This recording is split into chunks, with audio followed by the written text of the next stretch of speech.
नमस्कार। ज्योतिष सार तंत्र चैनल में आप सभी लोगों का स्वागत है। आज बात करते हैं श्वेतार्क गणपति के बारे में। श्वेतार्क गणपति, क्या हर श्वेतार्क के पेड़ पे गणपति का वास होता है? क्या उसकी जड़ से मूर्ति बना के क्या श्वेतार्क की पूजा की जा सकती है? क्या हर श्वेतार्क का पौधा गणपति स्वरूप होता है? बहुत से ऐसे सवाल हैं जो साधकों के उपासकों के मन में उठते रहते हैं, पर उन्हें कहीं से जानकारी पूर्ण रूप से नहीं मिल पाती है। तो मैं आपको आज श्वेतार्क के बारे में पूर्ण विधि विधान के साथ में आपको बताऊंगा कि कैसे श्वेतार्क को घर पे लाया जाता है, कैसे उनका आह्वान किया जाता है, कैसे उनकी पूजा की जाती है, कैसे उन पे अनुष्ठान या उसको सिद्ध किया जाता है, वो आज मैं आपको इसमें पूरा बताऊंगा। तो चलिए शुरू करते हैं श्वेतार्क गणपति के बारे में कि श्वेतार्क है क्या। तो मित्रों, श्वेतार्क स्वयं प्रकृति के द्वारा निर्मित है। यह किसी मूर्तिकार के द्वारा बनाई गई मूर्ति नहीं है, या इसको बोले कि इसको स्वयंभू कहा जा सकता है। ये किसी के द्वारा तराशा नहीं गया है, ये स्वयं ही प्रकट होते हैं, जिसको बोलते हैं भूदेवी का ही आशीर्वाद है। भूदेवी के गर्भ से प्रकट होने वाले गणपति हैं ये साक्षात भूदेवी के गर्भ से प्रकट होने वाले गणपति हैं।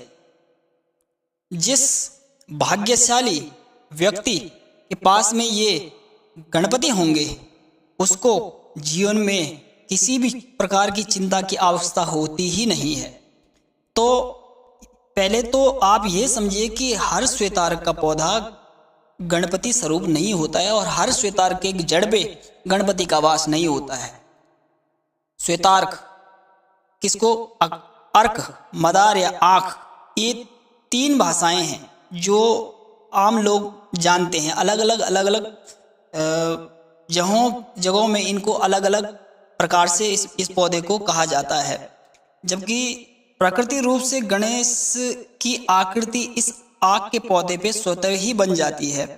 श्वेतार्क गणपति मूर्ति को बनाया नहीं जाता है, इसको ये स्वयं प्रकट है। इसको स्वयंभू गणपति या सिद्ध गणपति भी कहा जाता है।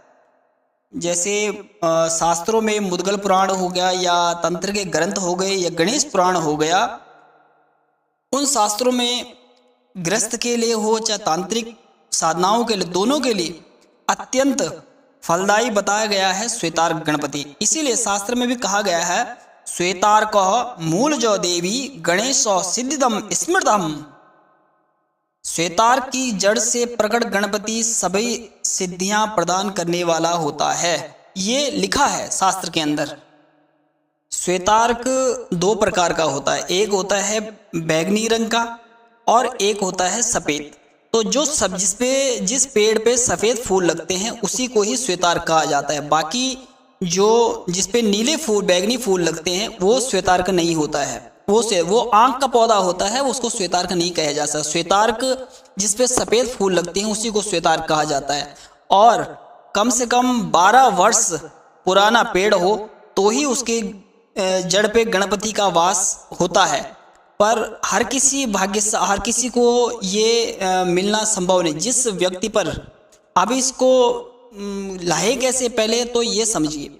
तो जिस व्यक्ति पर गणेश जी की अति कृपा होगी, तो ये जिसके जड़ में श्वेतार्क की जड़ में गणपति का वास है, तो गणपति स्वयं उसको आज्ञा करेंगे लाने के लिए। कोई व्यक्ति अगर अपने मन से इसको जड़ को श्वेतार्क गणपति लाने के लिए गया तो नहीं मिलेगा वहाँ। जब वो कृपा करेंगे तो ही उसमें गणपति की मूर्ति आपको प्रतिष्ठित मिलेगी, अन्यथा नहीं। जब तक गणेश जी कृपा न करे तब तक श्वेतार्क के जड़ पे भी गणपति नहीं मिलेंगे आपको खोदने से। वो कृपा करेंगे तो ही आपको मिल सकता है, बाकी नहीं तो आम देखा गया है कि लोग श्वेतार्क के पौधों जड़ को उखाड़ के लेके आ रहे हैं और उस पर सिंदूर लगा के उसको गणेश का स्वरूप मान रहे। नहीं, उस पे स्वयं ही वो गणेश जी की मूर्ति स्वयं बनी होती है। उसको तराशने की जरूरत नहीं कि उसको काटने फाटने की जरूरत नहीं पड़ती है। दूसरा, उसको कोई जड़ को काट के उस पे गणेश जी की मूर्ति बना देते हैं, तो ये भी श्वेतार्क का गणपति नहीं माना जाएगा। श्वेतार्क का गणपति तभी माना जाएगा कि जड़ खोदने पे उस पे पूर्ण रूप से उस पे गणेश जी की आकृति बनी हो, तो आप मान सकते हो कि ये गणेश जी की मूर्ति है। अब इसको लाए कैसे? तो अगर गणेश जी की कृपा आप पे हो गई है, किसी व्यक्ति पर, किसी भाग्यशाली व्यक्ति पर हो गई है, तो इसको लाने का जो विधान है, तो रवि पुष्य नक्षत्र में, केवल रवि पुष्य नक्षत्र में, माघ मास में हो, चाहे वो फाल्गुन मास में हो, चाहे वो बैसाख मास में हो, चाहे वो चैत्र मास में हो, या भाद्रपद मास में हो, अगर इन महीनों में पुष्य नक्षत्र है, रविवार हो और पुष्य नक्षत्र है, तो उससे एक दिन पहले आप उनके जहाँ पर वो पेड़ है वहाँ पर जाएं, और जाने के बाद में उनको फूल और गंध अक्षत उनको चढ़ाएं, और उनको आह्वान करें उनका कि हम आपको अपने स्थान पे पूजा के लिए ले जाना चाहते हैं, आप हम पे कृपा कीजिए और अपना आशीर्वाद दीजिए। तो ये हो गया पहले दिन का आह्वान। आप उनको ले जाने के लिए उनको आपने आह्वान किया, एक निमंत्रण जिसको बोलते हैं, आपने उनको निमंत्रण दे दिया है। दूसरे दिन प्रातःकाल ब्रह्म मुहूर्त में उठ के नहा धो के और अपने साथ में फूल पुष्प और एक सूखा नारियल, धूप अगरबत्ती और नैवेद्य ले जाकर, और जहाँ पर आपने वो गणेश जी का आँख के जो सितार के गणपति है जो पेड़ है वहाँ पर उनको जाके वहाँ पर पूजा पाठ करके, थोड़ा धूप वगैरह धूप जला के और नैवेद्य का भोग लगा के और वहाँ पर पूजा करें, और उनको शरणागति भाव से उनको प्रणाम करके, और तब उनकी जड़ को खोदना शुरू करें।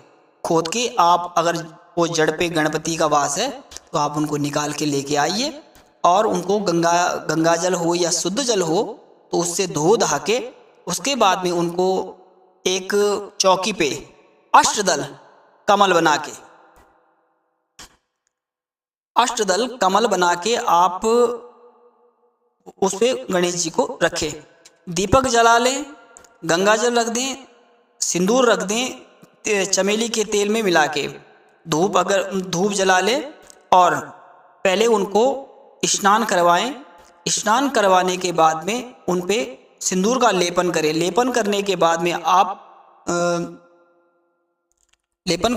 आप उनको गंध चढ़ाएं, अक्षत चढ़ाएं, पुष्प चढ़ाएं और फूलों की माला भी चढ़ाएं, और 11 बेसन के लड्डू हों वो आप उनको अर्पण करें। दुर्वा अंकुर नैवेद्य में दुर्वा अंकुर जरूर डाल दें, और धूप अगरबत्ती देके आप उनका पूजन करें। ये हो गया सामान्य पूजा।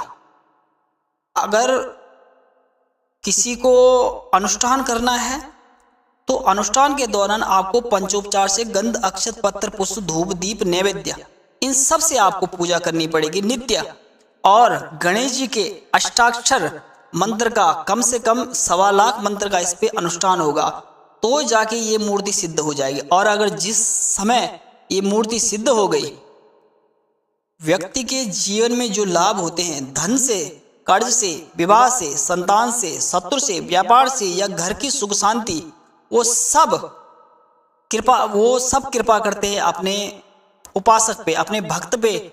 उसको कभी जीवन में धन की समस्या नहीं रहेगी।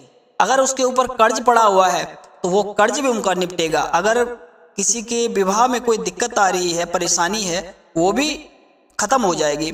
शत्रु हैं, शत्रु रहेंगे ही नहीं। व्यापार में उन्नति नहीं हो पा रही है तो व्यापार भी आपका ऐसे फलेगा कि आप भी देखते देखते व्यापार आपका कहीं का कहीं पहुंच जाएगा। घर में हर दम सुख शांति और समृद्धि बनी रहेगी। जिन लोगों के ऊपर ऊपरी बाधाएं होती हैं वो ऊपरी बाधाएं भी श्वेतार के गणपति की पूजा करने से हट जाती हैं।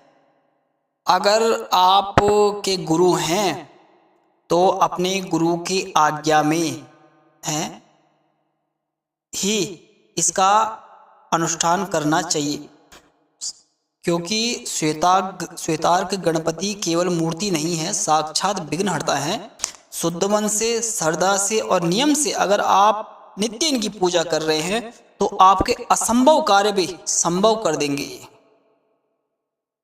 ऐसी इस भौतिक जगत में वो कोई चीज नहीं है जो श्वेतार्क के उपासक को ना मिले, क्योंकि श्वेतार्क गणेश जी जो हैं वो भोग प्रधान देवता है और वो भोग बिना कामना की पूर्ति के तो मुक्ति भी संभव नहीं है।